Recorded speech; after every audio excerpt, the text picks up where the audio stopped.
Hari Om. Om Sahana Bhavatu Sahana Bhunaktu Saha Viryam Karavavahai Tejasvinavadhitamastu ma vidvishavahai. Om Shanti Shanti Shanti. Om Satchidananda Rupaya Vishvotpattyadihetave Tapatraya Vinashaya Shri Krishnaya Vayam Namaha. समस्त जन कल्याणे निरतं करुणामयं नमामि चिन्मयं देवं सद्गुरुं ब्रह्म विद्वरम्. Hari Om. Salutations to all.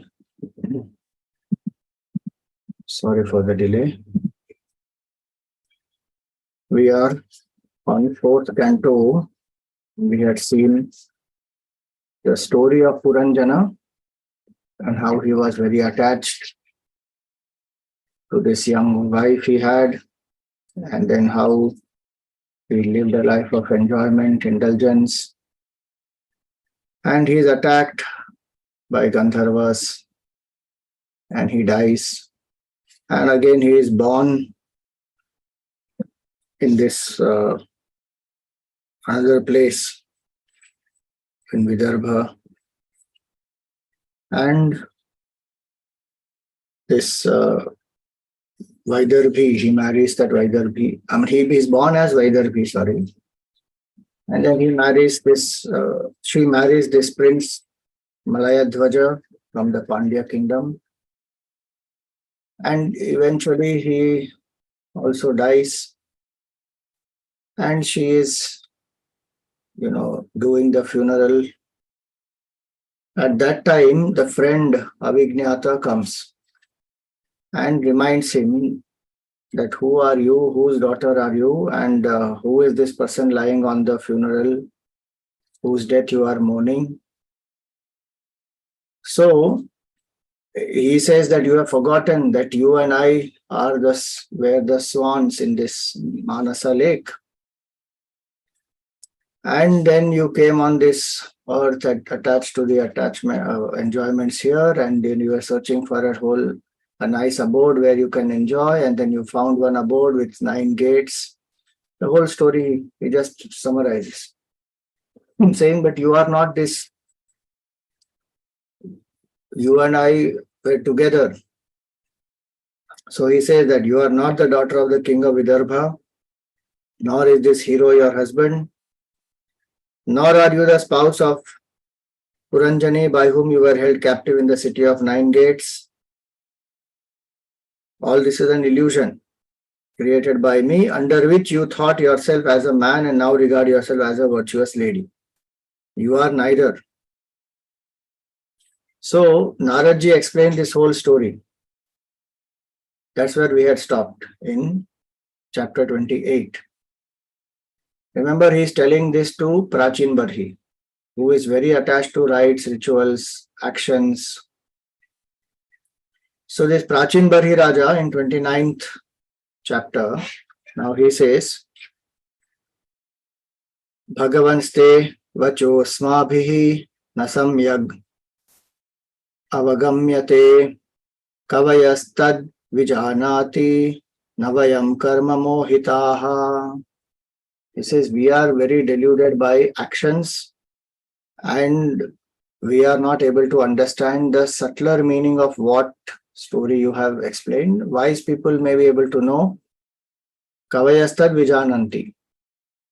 The wise people come to know the symbolism, the subtler meaning, but we are very attached to karma mohitaha. And so, you please tell us, what is the deeper meaning of this story and why you have told this story? So now Naradji explains.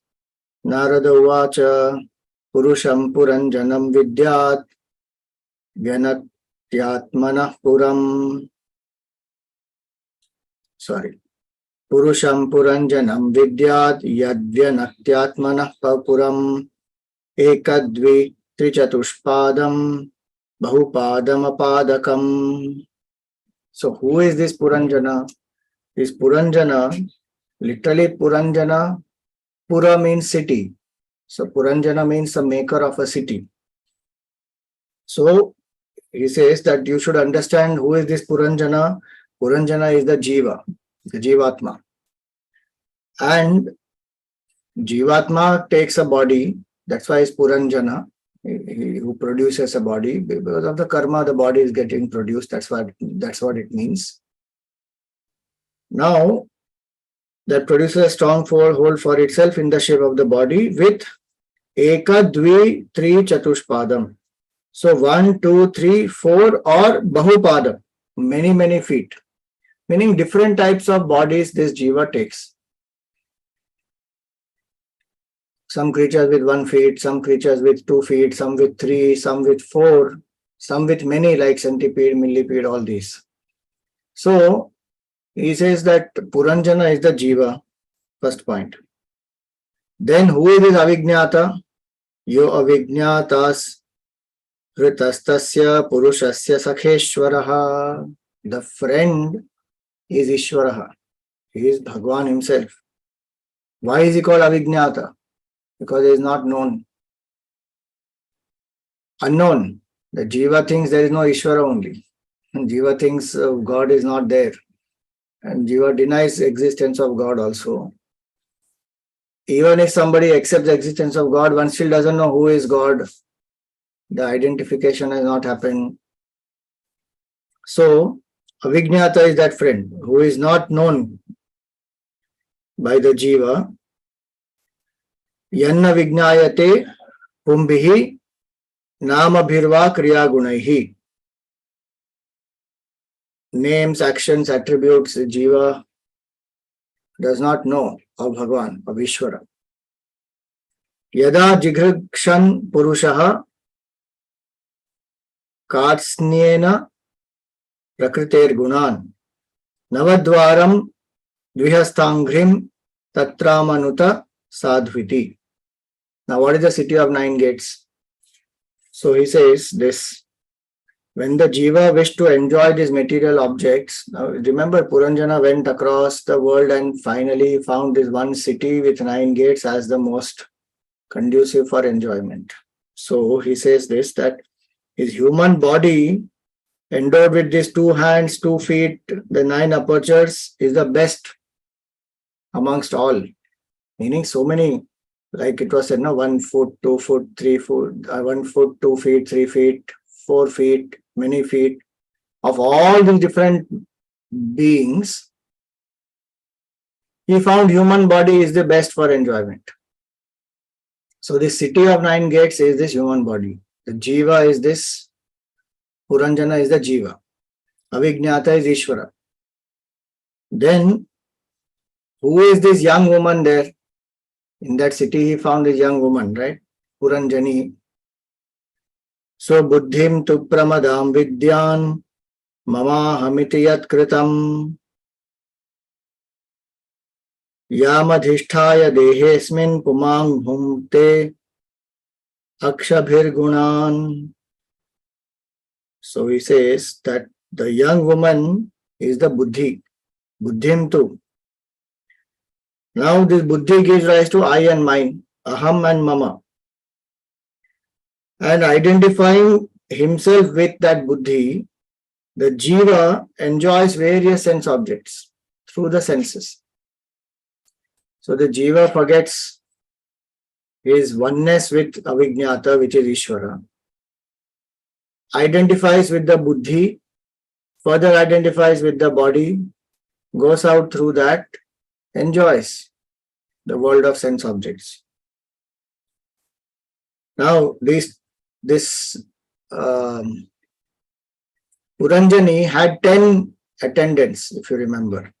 So these 10 Indriyas are the male companions of this Puranjani. Meaning this Buddhi functions, and the companions who help this Buddhi are the Jnanendriyas, Karmendriyas, because all the input comes through them. Then the Buddhi can decide what to do. So these are the attendants, 10 of them. And the activities that these do, they are the female companions. They were married, if you remember. Those 10, they were married. Then there was the 11th one. The 11th one is the mind. One should understand Brihad Bala, the 11th mighty warrior waiting on Puranjani, to be none other than the mind. So 10 senses and their activities are the 10 attendants and their wives. 11th is the mind. There was one serpent who was going ahead of this Puranjani. Who is that? Five-hooded serpent. So he says prana. So the vital airs with its fivefold activity is referred to as the five-hooded serpent. Now he says that what is this kingdom of Panchala? The kingdom of Panchala is the sense objects in which this Puranjana enjoys. And in the midst of this stands the city with 9 gates. Now, this is the basic symbolism which is given. Now the detailing comes of, that city had 9 gates, this few things to the east, some to the west, some to the north, some to the south, all that was described. So that detailing comes now. So the 9 gates are what? 2 eyes, 2 nostrils, 1 mouth, 2 ears, reproductive and evacuating organ. 9 gates of the city. Jiva goes out through them to enjoy. Then 2 eyes, 2 nostrils and mouth. These are 5 gates located in the east. This is the east now, front of the head. In that, right ear has been spoken of as the southern and the left is as the northern gate. So this is southern, this is northern. And so he says here that the 2 openings below have been called the western gates and they are designated here as the reproductive and the evacuating organs. Then the 2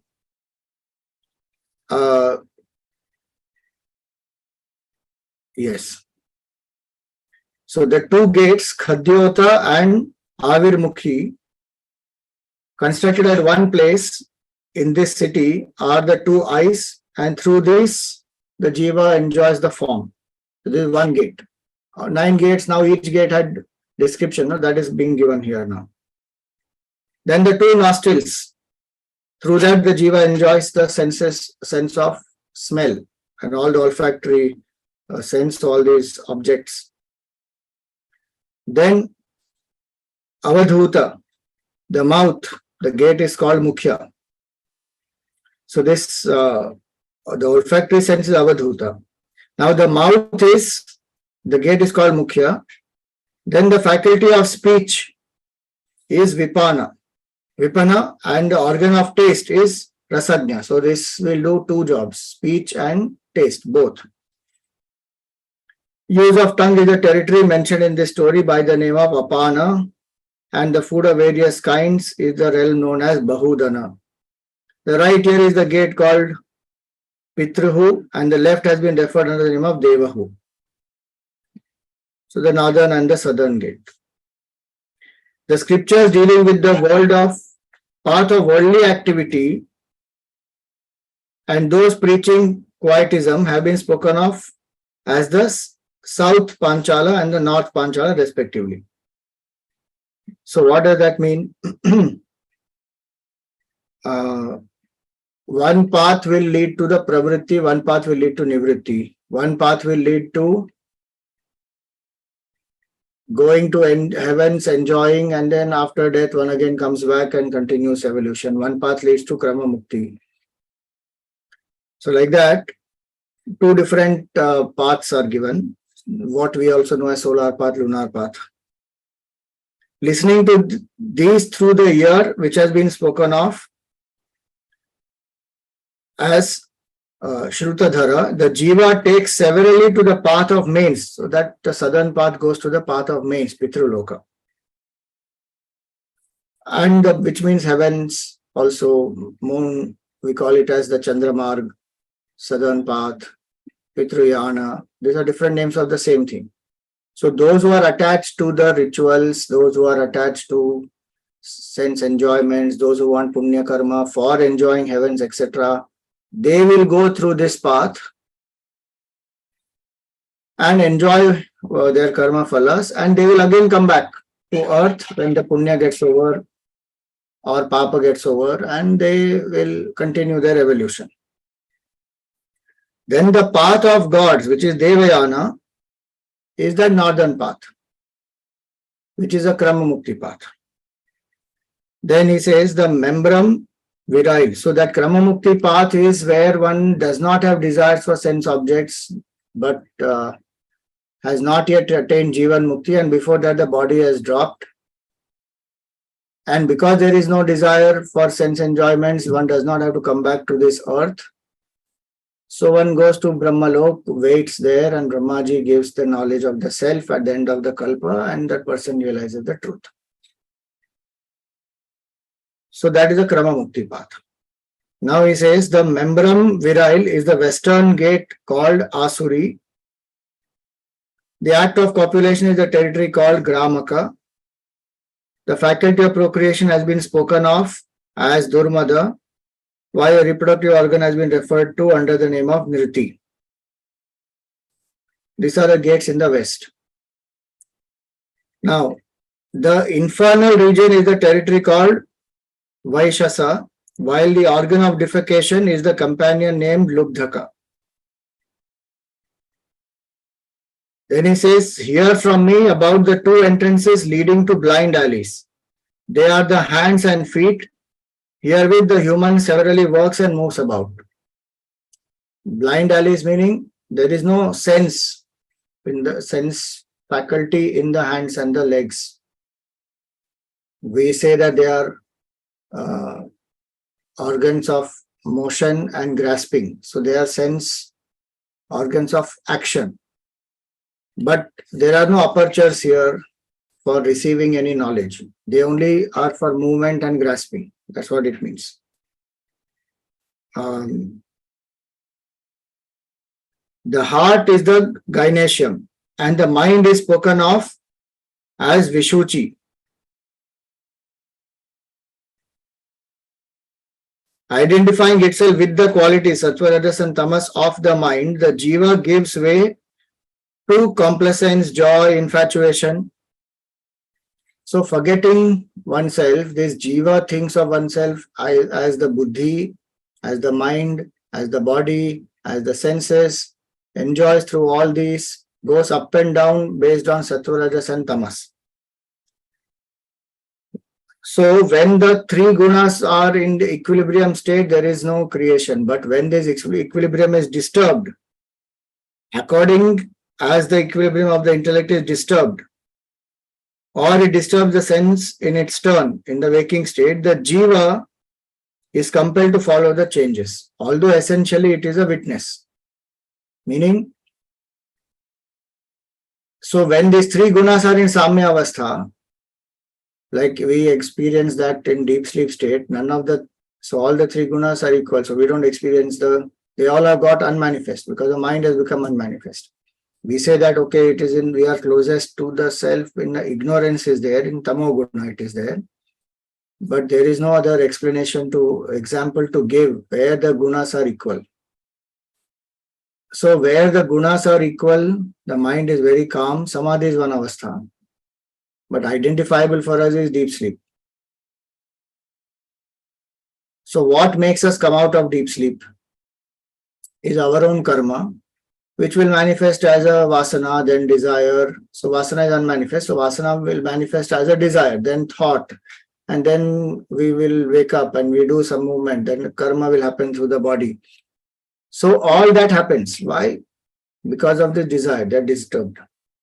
A jiva, because of this identification, goes through all these, forgets that I am the infinite consciousness, I am one with the Supreme, and my true nature is, I am only a witness, I am not affected by any of this. This entire play is a play of illusion. One does not know. Because one has forgotten and one is now identified with this equipment. Then he gives another analogy here. that the body is like the chariot, having the senses of perception for its horses and coursing swiftly like the ear, though really motionless. The two varieties of karma, good and bad karma, two types of karma, are the two wheels. So this chariot of this body, how does this chariot move? The wheels are good karmas, bad karmas. To experience those, one moves forward in life. So here he says that two varieties of karma are the two wheels, the three gunas are the three flagstaffs, and the five vital layers, five pranas, are the five cords, the reins. The mind is its single rein. So this five connected to mind, and the charioteer will have one in the hand. The intellect is the charioteer. The heart is the seat of the jiva, the occupant of the chariot. The pairs of opposites, joy and sorrow, honor and dishonor, success and failure, all these pairs of opposites are the poles to which this yoke is tied. The yoke of the horses, etc., is tied to the chariot. The pole, that pole it is. The objects of the five senses, the recesses, the weapons, where the weapons are stored, those recesses where the arrows are put in the quiver, or the sword is kept, the spear is kept, the mace is kept, the shield is kept, all those recesses where these things are kept. So he says that these recesses are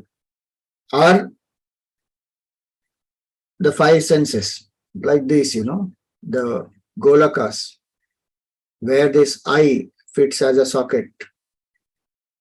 This ear is there. Those are the recesses.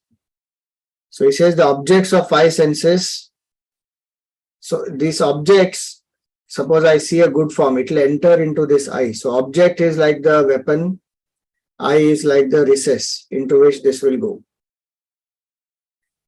The seven constituent elements, all this child, blood, flesh, fat, bone, marrow, semen, they make the seven protective sheets. They are the armors, protective sheets. And the five organs of action are the five kinds of outward motion. In this way, the jiva runs after the mirage of sense gratification, followed by the 10 indriyas, and the mind as his army, and unlawfully enjoying the five forms of sense pleasure, which have been figuratively spoken as the slaughtering of animals. Remember, he was slaughtering a lot of animals. All these animals he slaughters, those are symbolic of the sense enjoyments he is running after. Now, remember, they were attacked. This Puranjana was attacked by this Chandavega, the chief of Gandharva. So who is he? So here he says that the ear, which symbolizes passage of time, is referred to as Chandavega. Time passes very fast. And this time attacks, its attack is very silent. Nobody will know. Over a period of time, one becomes old. Then suddenly one wonders, oh, what happened? How did I become old? Where did my life go? How so many years just went by? One wonders. The time is like that. It will silently kill everything. So this Chandavega. So this day and night have been spoken of as the 360 male and 360 female Gandharvas who come with him. So time is measured by that. Why 360 is given? Why not 365? Lunar calendar it goes by. The movement of the moon. So 12 months into 30 days. Amavasya to Purnima, and again to, Prathama to Amavasya, and then again from that Prathama to Purnima. So that way, 30 days, 12 months, 360. And that balance is what we call as the Adhik Mas, which will come once in 3 years. So this Chandavega is the time, Gandharva. And he had 360 males, 360 females. So 360 represents the day and 360 represents the night. They are his army, who steal the life of human being by rotation. Day and night, by rotation, they keep stealing our life.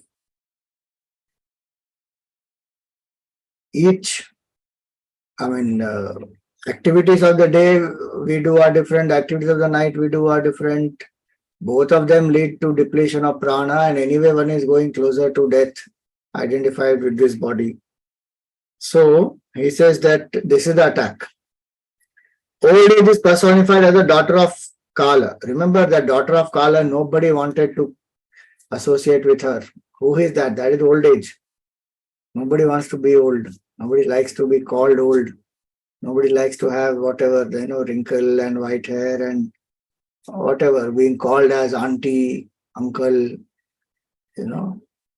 one feels, oh, how can they call? I'm not so old, I'm young.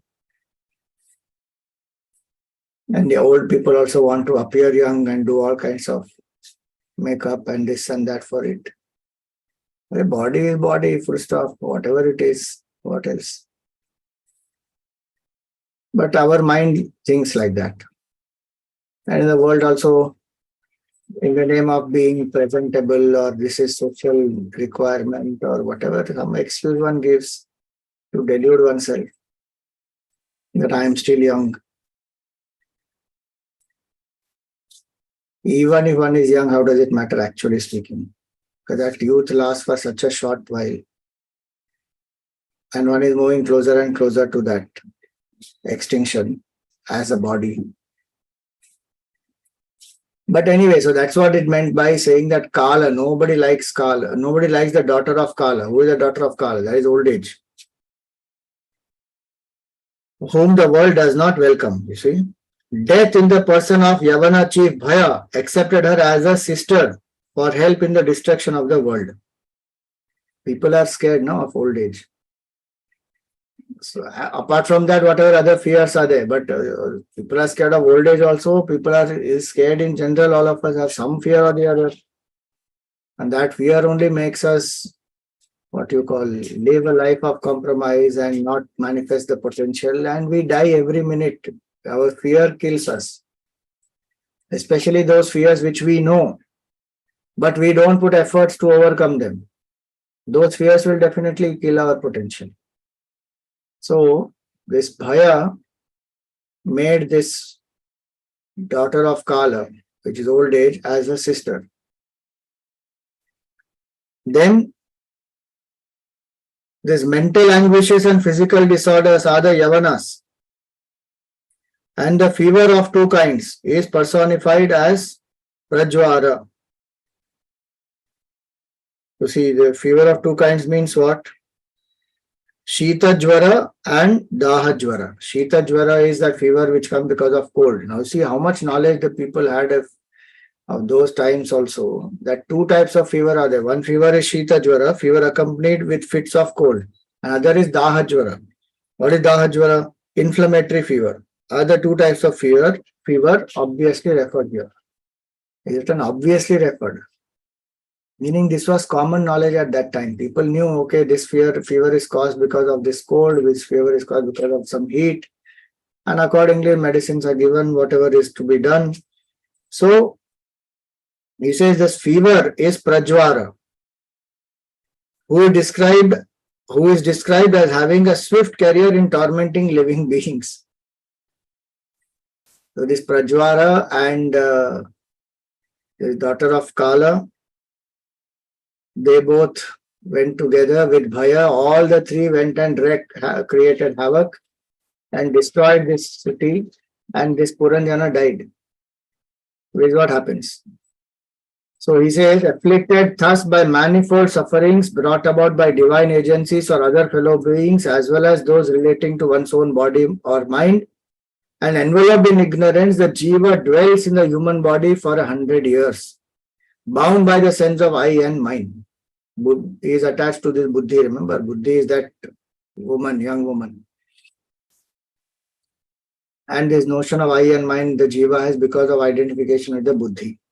So jiva thinks I am this body, and these are my people, this is my wife, this is my child, this is my house, those are my sense objects. So one lives like that. How long this delusion is? 100 years in this body. After this body, in this, because one has delusion, one keeps enjoying, does more and more karma, one is creating the seed for future lives. So this goes on. Whatever one is attached to, one will become that. So this Puranjana was very attached to his wife. So this life he is a man, next life he becomes a woman, because so attached he was to the woman. So that's what he says ahead now. So the jiva ascribes to itself the qualities of the vital airs, the indriyas, the mind, and remains contemplating on trivial pleasures of sense and performing actions of various kinds to secure them. Why is one doing action? One is doing karma so that kurute karma bhogaya. One is doing karma because ultimately one wants to just enjoy. You think about it, all our karmas are meant for what?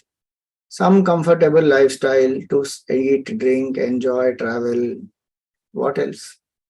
Other parts of life you say fine, education and all that. But ultimately it is what it boils down to. I want to enjoy. Kurute karma bhogaya. Karma kartum cha bhunjate. And to enjoy, one has to do further more actions. So first I will work hard to get the money.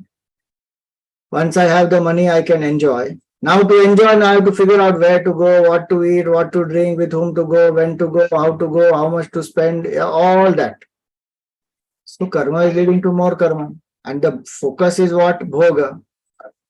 Which will give temporary pleasure, which will again create either a new desire or the repetition of the same desire. The desire to repeat the same thing will happen again. Again further one has to do karma. This cycle doesn't end. Karma can only lead to more karma and more karmic bondage. And we can't sit without karma. So what is the solution? That's why the solution is karma yoga.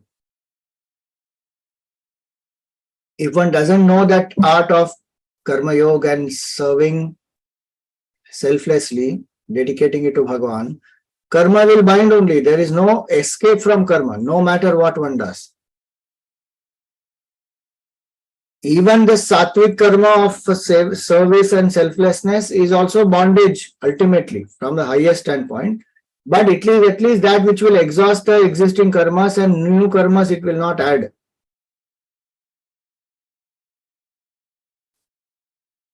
Finally, that mind becomes sattvic. That mind can contemplate and realize I am not the karta at all. Then what am I? I am not this jiva. So this I and mind both will be destroyed. When I remember that I am one with Ishvara. And how will I remember I am one with Ishvara? Mind has to become pure. How will the mind become pure? And Manasa lake, symbolism of Manasa lake is it's a pure mind, still water it is, pure clean water. The mind which is pure, calm, serene, how has it become like that? Because of practice of karma yoga, sadhana, detachment with BMI, all that. Then one will wake up, I am that realized, I am that one infinite consciousness, I am not this. So the purpose of life and the purpose of human body and the purpose of all our karma is to realize the truth, nothing else. Obviously, karma will not directly lead to realization of the truth. It is an indirect means to purify the mind through which I will realize the truth. Penance, purity, peace, that is the purpose of human life. Not power, pleasure, prestige, popularity.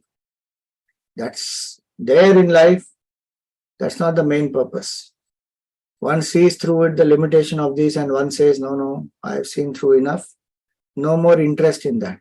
No hating of that, no craving for it. But just no interest. Why? It's useless. It's not. going to lead me to evolution. And in fact, if I don't renounce this selfishness, then it will lead to more bondage, more difficulty it will create. So here it is, he says this, that the jiva keeps contemplating on sense enjoyments and then does all the karma. So the reason why Naradji is telling this story to Prachinabarhi Raja is, why is that Raja attached so much to action? Because that action will give some result. Then to enjoy that result and to experience that sense pleasure, he will do this action. New karmas he will do. Those new karmas, when one does, again the imagination will happen of some other new desires. So this is not going to end.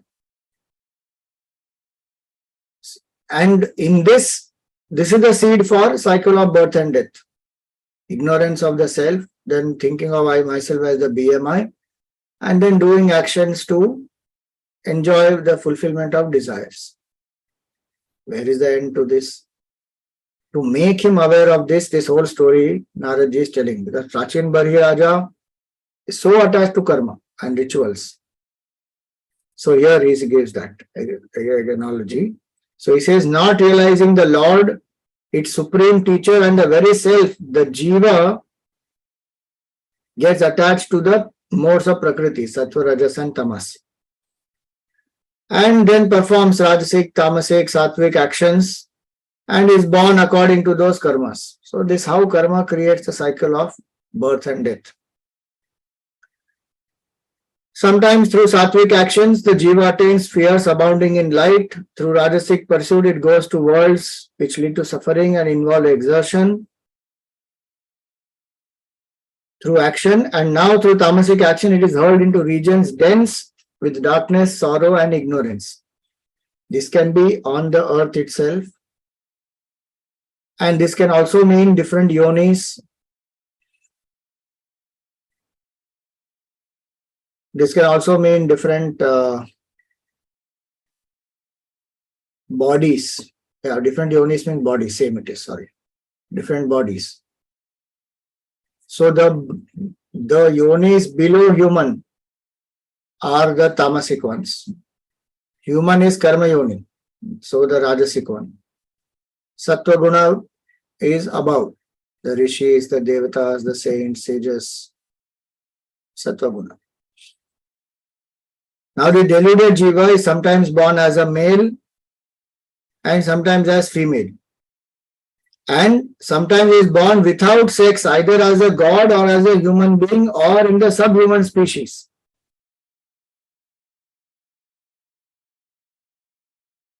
The birth being determined by its past actions and the mode of Prakriti. So guna and karma, they will determine the janma.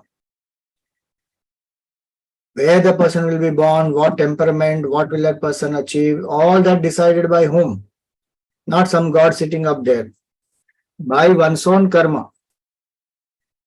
And why did one do karma? Because one forgot one's true nature. Identified with the BMI, one thought happiness is outside. So that's where the story is. He forgot Avijnata and he is roaming across the world and finds this body. Meaning jiva goes in this creation and finds a human body as per the karma. Or any other body also. You see that, as it was said here earlier, based on the gunas, the three gunas. Then he says, he gives an analogy, very powerful analogy. Just as a poor dog seized with hunger and wandering from door to door, this dog who doesn't have food is wandering from door to door. Some kind person gives food, somebody beats up the dog, and a dog is helpless, can't do anything. That example he gives. He says, wandering from door to door in quest of food, receives a good beating with a kadgal or cooked rice, whatever is ordained by fate. So does the jiva whose heart is possessed by the demon of desire reaps a welcome or unwelcome destiny. See that?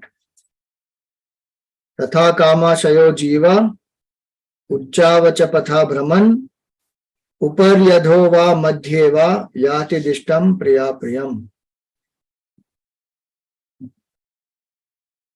That's how this jiva is going through. You see the example given there. Dog, how helpless is that dog? Somebody will beat up the dog, somebody will give food to the dog, show kindness to the dog. Dog can't do anything. The jiva is helpless based on the jiva's karma, past karma. Sometimes the jiva gets food, sometimes doesn't get food, sometimes success, failure is tossed about by the karma. And then goes through parts which are high, which are low, goes into the punya lokas also, goes into hells also, different 7 levels of hell. This is the destiny of the jiva. So Naradji continues, he says, there is no such thing as absolute freedom for the jiva from even one of the 3 types of suffering. Meaning from the Adidevik, Adibhautik, Adhyatmik tapa. Dukkheshu avakatarenapi daiva bhutatma hetushu jivasyana vyavachhedaha syat cha etat pratikriyaha. So, even if there is a remedy, in particular cases, it proves to be precursor for another suffering. Meaning, identified with the body, doing karmas, there is no other result except suffering. No, Swamiji, punya karma is there, some good things also happen. From ultimate standpoint, that also is suffering only. Because Paramananda one has left and one is enjoying temporary pleasure. And as long as one has the right mindset and one is enjoying that pleasure, one feels very good. But that same thing becomes a seed for craving, repetition, new desire, and for that enjoyment, how much values also sometimes one compromises. And then one deludes oneself to think that, oh, my karma brought me all this and I am such a great person. Nothing. That is only creating more desire, which one is not able to see. That is only creating more seed for further births, which again one is not able to see. So that's why he gives here this example. Now, just as a man carrying a heavy load on his head may place it on one of his shoulders to get relieved of the burden, so are all the remedies. That's the analogy given. The remedy employed to counteract an evil itself proves to be a source of fresh trouble. So how is it truly a remedy? We eat some medicine, and that medicine is supposed to cure some disease. It may help to cure a particular disease, but it will have another side effect. Now that creates something else. Now for that something else I'm taking. Where is the end? Karma is like that. So even if some remedy is found, right, people will do, they will go to some astrologer, they will wear some gem, they will do some ritual, or they will do some dana, something one will do. And not that by itself anything like that should not be done, but that is only a temporary relief. No, that's not going to cure. The root cause is I don't know who am I. And as long as and one feels a little relief, then one feels, oh, so good it is.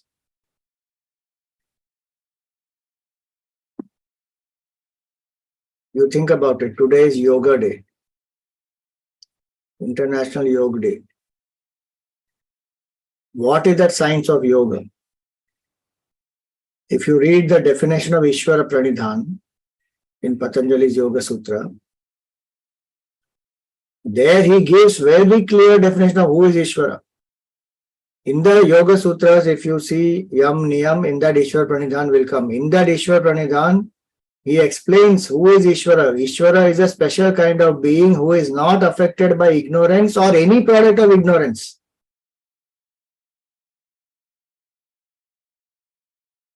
And he also says Tasya Vachaka Pranava. The indicator of that Ishvara is the Pranava mantra, which is Omkar. And if you meditate on that Omkar and learn to surrender to the will of that Ishvara, that may thy will be done, not mine, that is called Ishvara Pranidhan. If somebody follows, and that's in the first 2 steps of yoga. The purpose of the entire Yoga Shastra is to realize the self. Ishvara Pranidhan is a very big part of that. Dharana, Dhyan, Samadhi, all that will happen, which is connected to Ishvara. It's not just some abstract thing. In Bhagavatam, we saw in Kapil Gita, Ashtanga Yoga, when Kapil Muni explained, he explained the entire thing connected to Ishvara. Now, if somebody follows this proper paddhati of yoga, one will realize the self. That is the cure. But what will one do? Do some little asana, some little pranayam, and then health benefit happens, and one feels, slimmer and trimmer and more healthy and less cholesterol and less BP and a little bit of peace of mind. Bas. Oh, what are you doing? I'm a big yogi. I practice yoga daily. That's relief methods. And that also will create further now karmas. Because then one feels that, I am such a great yogi, I have done for so many years now, and I am teaching people and I have so many followers or whatever. Some notions may come. One may brag about it to somebody. All kinds of things can happen. That is our mind. So he says that all these are only, even if some remedy is found to, solve some problem at the physical, emotional, intellectual level or at cosmic level, it is a temporary relief. Again, the symptom will, because the cause is not gone, again it will manifest in some other method. So, he is telling this to Prachinabarhi Raja also to make him understand that any type of karma you do, it will not lead to mukti. Even so-called sattvic karma. It is definitely better than rajasic and tamasic karma, but it is not a cure. Brahma Jnana alone is the cure. He is driving at that. So then he says, even as a dream constitutes only a change from one dream experience to another, but does not bring about cessation of the dream, so mere action divorced from the realization of the truth is no ultimate remedy for suffering brought about by one's own action. Ultimate remedy, you see, that is called cure. We have to ask, what do we want? Do I want relief? Do I want cure? No, Swamiji, I want relief. Okay, do the relief. No, Shastra doesn't condemn. But Shastra only says ki how much will you do relief? When the same amount of time or even lesser actually, you can get a cure, why will you choose for repeated relief?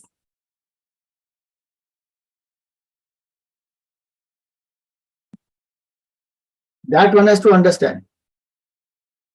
That how many so time only is going to go waste now if we keep doing repeated relief method rather than handling the cause.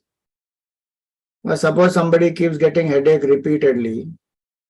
Now one keeps taking some dolo, some crocin, some medicine, or then one goes for some massage and then get some head massage done. And then some whatever gel neti one is doing and clear the sinuses or all those things. But what is the root cause? Why one is not focusing on that? Why one is going on doing all kinds of relief things? Possibility because one has not diagnosed what is the root cause. Or if one knows what is the root cause, one does not know how to handle what is the means to remove that root cause. And in this, if I know the root cause, I know the means to remove, and still I am not doing, that means the willingness is not there. That means attachment to sense pleasure is so high still that even if I know it, I don't want to apply it. So that then it takes time then. So that's why here he says that in a dream, we give that example of the dream.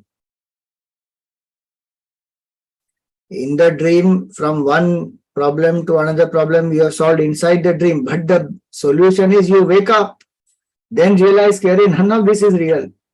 Inside the dream only you find some solution for the dream sorrow. How long will that last? Again one will become miserable. So, that's the example he gives. Both being conceived in ignorance. So ignorance is the root cause. Both of these, one problem is there in the dream and one solution of the dream also is found and one tries to cure, bring some relief method through that. Both are born out of ignorance only. What is the ultimate solution? Wake up to know the truth. So here he goes on. Just as for a man roving about in dream world with the mind which conditions his soul, there is no cessation of dream experiences, so also transmigration does not cease, even though the phenomena of the world have no reality. So we may deny saying, this world is an illusion, but our desires are not going. So we are still identified with the BMI, still enjoying the world, still having desires. So transmigration will continue. World is illusory, is not realized yet, no. So on one hand, we want to take that stand saying, how does it matter? It's all illusory, illusory. Then we should say the same thing when desire arises, saying, how does it matter? It is illusory. Don't even run behind it. That time we won't say. That's what he means here. When he says that when just as for a man roving about in the dream world with the mind which conditions his soul, meaning he is fully identified with that dream character, now not willing to let go of that. So the dream experience will not stop, even though dream is illusory. Only when will it stop? Only when he wakes up. Only when he realizes, this is not even real, so why am I even running? See, this does not mean that one doesn't find some solution to one's problems, but one should not stick to the relief methods alone. That's the point. One should find what is the cure and come out of it once and for all. Now he says freedom from ignorance is secured through supreme devotion to the Lord, the Supreme Guru. Contact firmly established with the Lord through devotion will automatically induce aversion to the pleasure of sense and bring enlightenment. This is what it is. Vairagya will come only then. Athatmano arthabhutasya yato anartha parampara samsritis tad vyavachchedo bhaktya paramaya guru. The supreme devotion to the Lord and to Guru will help that person to come out of this anartha parampara. Anartha parampara is this avidya, kama, karma, again leads to new bodies, again, new desires, new actions. This anartha parampara, it goes on. So, Vasudeve Bhagavati Bhakti Yoga Samahitaha Sadri Chinena Vairagyam Jnanam Cha Janayishyati. So, this bhakti will generate vairagya, which will further lead to jnana. So, one must have bhakti. On yoga day, if we don't have bhakti and we think that yoga means no need to remember, no need to think of God, that is one big delusion only. How many people are trying to do that? It's very unfortunate that they say in a yoga class, if the trainer is ending the session with some chanting of Om and doing some Om meditation. There are many people who say, don't do all this is religion, keep religion out of it. Yoga has nothing to do with religion, only teach the asanas. What are we talking? Entire science is based in religion only. And Hindu Dharma, Sanatana Hindu Dharma. And the purpose of that science is to know oneness with the Lord. And you want to remove invocation prayers, you want to remove the mantra chanting, you want to remove the form, you want to remove the visualization. Everything. And do what? Only some physical exercise. Yeah. There is no, that is what we call as using that precious thing as one little, for some petty little benefit. Some diamond which is worth millions of dollars, that will be used as some paperweight. It is like that, using yoga for some physical benefit. Even pranayam one is supposed to do. Pranayam is meant for what? To go into samadhi avastha. That's the purpose of pranayam. It's not some physical regulation of breath.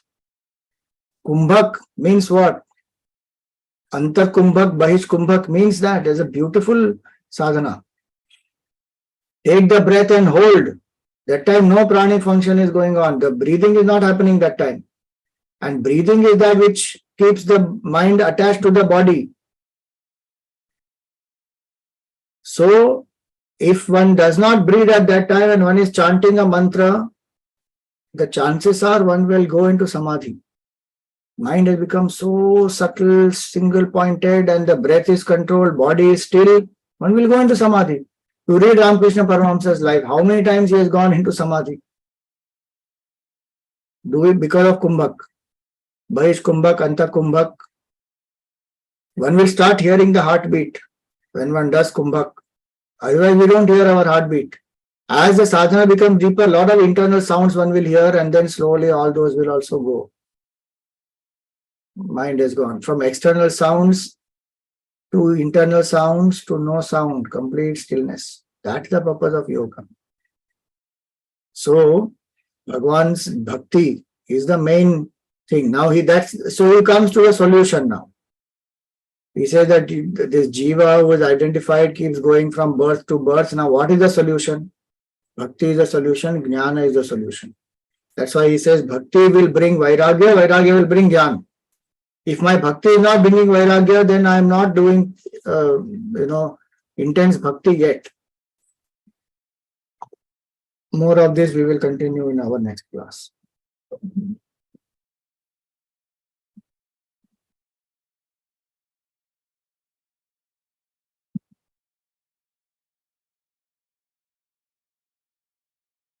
Yes, so let's do the arti.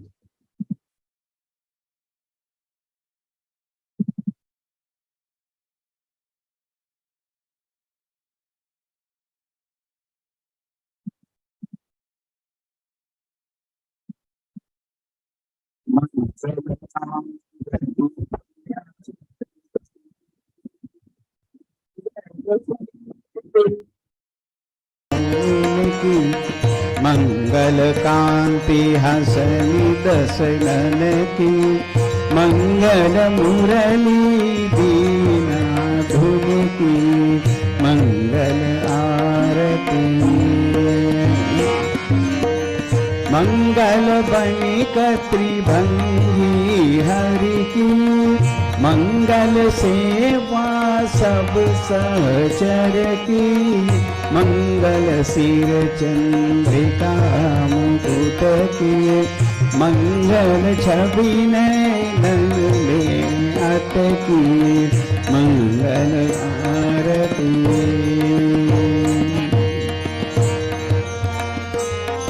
पभी अंग अंग की मंगल गौर श्याम रंग की मंगल अति कटि Pierre पट की मंगल चितमणि नागर नट की मंगल आरती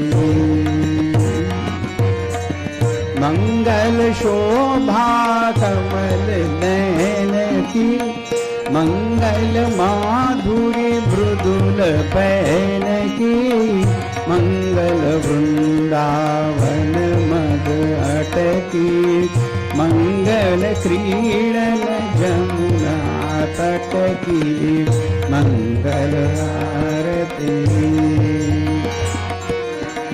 मंगल चरण अरुण तरुवन की मंगल करणी भगति हरिजन की मंगल जुगल प्रिया बावन की मंगल श्री राधा जीवन की मंगल आरती प्रिया प्रीतम की मंगल प्रीति रीति डोल की मंगल आरती मंगल आरती राधावर कृष्णचंद्र भगवान की जय। ओम न तत्र सूर्यो भाति न चंद्र तारकम् नेमा विद्युतो भान्ति कुतोऽयम् अग्निः तमेव भान्तमनुभाति सर्वं तस्य भासा सर्वमिदं विभाति। सद्गुरुनाथ महाराज की।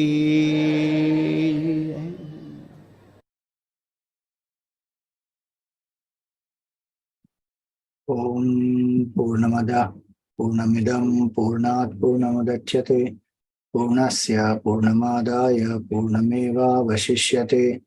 ओम शांति शांति शांति। हरि ओम श्री गुरुभ्यो नमः। हरि ओम।